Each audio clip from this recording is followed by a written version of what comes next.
The 4-beat fountain is a classic of the poi world, and now I've got a new way to teach it. Drex here from Drexfactor Poi, bringing you the love of poi spinning and flow arts to benefit your body and brain, and today I'm taking a venerable old favorite and giving it a brand new spin. Before we dive in, I just want to give a quick shout out to the friends of the channel. Big thanks to Dark Monk, Flow DNA, Flow Fests, Flow Toys, Juggling Calling, Pyroterra Light Toys, Spinballs, and Ultrapoi for helping to make the videos on this channel possible. You can learn more about all these amazing companies and the work that they're doing to support flow artists like yourself by checking out the links that I've got down in the description of this video. The 4-beat fountain will always have a special place in my heart. While we sometimes think of it as being a poi trick in its own right, you can also think of it as being a combo, that is, putting together elements of waist straps and windmills. This was, in fact, how I first learned it, and it was that first moment for me when it truly felt like two poi tricks fit together like puzzle pieces. Something clicked for me, and I realized that poi wasn't just individual tricks, but finding the routes to go between them. It was a really powerful moment for me, and I'm hoping that it can be for you too. Now here's the thing. Recently, I came up with a new way to teach this, and I'm pretty sure that I can do it without the student knowing how to do either a windmill or a waist strap to start with. To be clear, knowing both of these tricks will be incredibly helpful for getting this one down, but I'm pretty sure that I can teach it to you without having to know them. What you are going to need to know will be how to do forward and reverse 2-beat weaves. Let's dive in and see how. So first things first. My dominant direction of spin is clockwise relative to me. So that's the direction that I'm going to be teaching this trick in. If you want instructions for counterclockwise dominant fountains, stay through to the end of the video to find out how to reverse all of the directions. Okay, so let's talk 2-beat weaves. You're going to need 2 of them. The first one you'll need is the forward 2-beat with your right hand on top.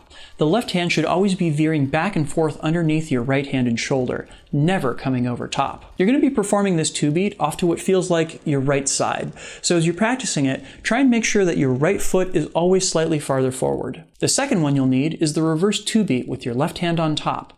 The right hand should be reaching underneath the left arm and shoulder as you go back and forth. Now this weave you're going to be performing off to your left side, so as you practice it, try and do so with your left foot always slightly farther forward. If you don't already have a good grasp on your 2-beat weaves, I have a tutorial I did on them ages ago that I'll link to down in the description, as well as up in the cards if you're watching on YouTube. So let's talk about how to put these two together. Start over on your right hand side with your forward 2-beat and your left hand staying under. I want you to do 3 reps of this 2-beat, and then we're going to switch over to the other side of our body. You want to make this switch when your hands come uncrossed over your left hip.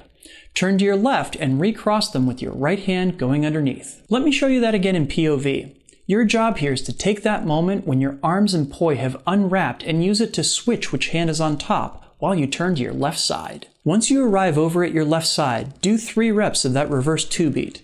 Make sure to keep your right hand on bottom the entire time. I want you to practice just this piece several times. Do 3 reps of the forward weave on your right side with your left hand on bottom, and turn to your reverse weave on your left side with your right hand on bottom. Confused yet? The key is that whichever side you happen to be on, that's the hand that stays on top. Rest after each turn and try it again. So how do we get back from reverse to forward? Well, this is where it gets a little tricky. Perform your reverse 2-beat weave over on your left side, and when your right hand is crossed onto your left, drop your left hand poi back behind your left shoulder, then follow by dropping your right hand poi behind your right shoulder. Let's see that again right quick. The key moment happens right after your right hand goes under. See this moment when your left hand poi is pointed out away from you? You're going to follow it up and around to drop it back behind your shoulder. At that point, the right hand poi will be pointed up and can likewise go back behind your right shoulder. Now how do we get back out? Turn to your right side and pop your left hand and poi up and out from behind your shoulder, swinging them both down towards your right hip as they point down towards the ground. At this point, you'll also pop your right hand and poi up and out towards your left side. And look at that!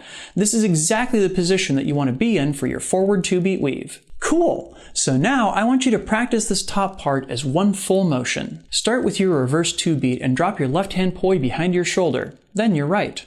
Turn to your right side and pull out your left poi and then your right into your forward 2-beat weave. Super important! Don't hang out with your arms uncrossed on either side. The whole point of this trick is to keep the motion continuous. This top part starts with your arms crossed and it ends with your arms crossed too.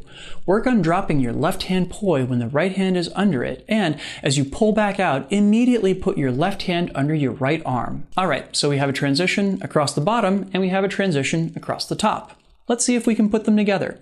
Start with the forward 2-beat on your right side and perform 3 reps. Then turn to your left side and do 3 reps of the reverse weave. Now drop your left poi and then your right poi behind their respective shoulders and turn over to your right side. Pull out the left poi and cross under as you pull out your right. Now you're right back where you started. Great job! Practice this until it gets to feel comfortable, and then it's time to start working our way down and speeding this trick up. Once 3 reps on either side starts to feel comfortable, try doing only 2 reps on each side, and practice this until it gets to feel comfortable as well. And at this point, it's time to start tweaking that top part of the trick. As you go across the top, see if rather than simply stopping the poi, you can sweep smoothly through it.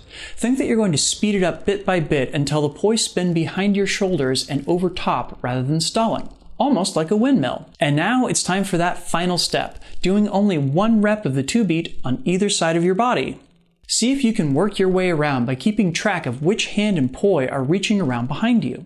Starting from your right side, think that it's left behind, right behind, left behind, right behind, as you go all the way around your body with this trick. If you run into any problems, you can always go back to doing only 2 reps on each side to find your comfort zone again. Then challenge yourself to see if you can get in a single rep on either the forward or the reverse side. Once you get a feel for this, the regular rhythm of it will start to feel comfortable, and you'll feel a nice 1-2, 1-2 tempo with it. I really do find that thinking of it as working through moments where you switch off which hand is behind you is super helpful. And now, as promised, instructions for those of you who are counterclockwise dominant. So the big thing to note here is that all of the individual pieces are basically backwards. Your forward 2-beat is going to be on your left side and is going to be your right hand on bottom. By the same token, your reverse 2-beat is going to be on your right side and is going to be your left hand on bottom. So the work of turning from forwards to reverse is identical to what it is for those of us who are spinning clockwise. You're going to want to take that moment as you turn to your right to unwrap your hands and get your left hand on bottom. The only other difference is that across the top, it's your right hand and poi that go behind their shoulder first, followed by the left hand and poi. The right hand will pull out first and sweep down towards your left hip to start that forwards 2-beat again. Otherwise, everything is exactly the same. Hope this helped to put some pieces together for you all out there, because the level changes in this are something that I think are super cool. Did you know that it's Black History Month here in the United States? Last year, a good friend sent me a Google Drive link full of some amazing readings from Black thinkers throughout American history. I'm going to link to that Drive folder down in the description. I recommend you pick at least one of those documents to read this month and expand your understanding of our world. Did you get anything out of this video? Please make sure to like, comment, share, and subscribe to help other people find this video, and of course, help my channel grow. And I also just wanted to put a huge thank you out there, because this video would not be possible without the kind contributions of these wonderful folks right here. These are my Flow patrons over on Patreon, and they, along with the wonderful people listed down in the description, make this video and all the videos on this channel possible. If you'd like to help me out in my mission to bring poi spinning and flow arts to the wider world and help people learn to be creative with their bodies, you can do so by heading over to patreon.com/DrexFactorPoi and signing up.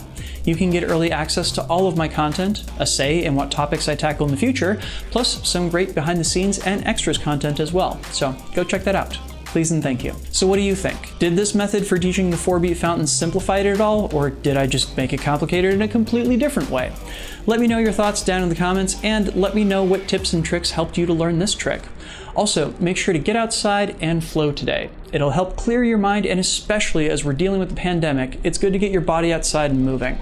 Take care of yourselves, and I will see you with a new combo tutorial on Friday. Peace.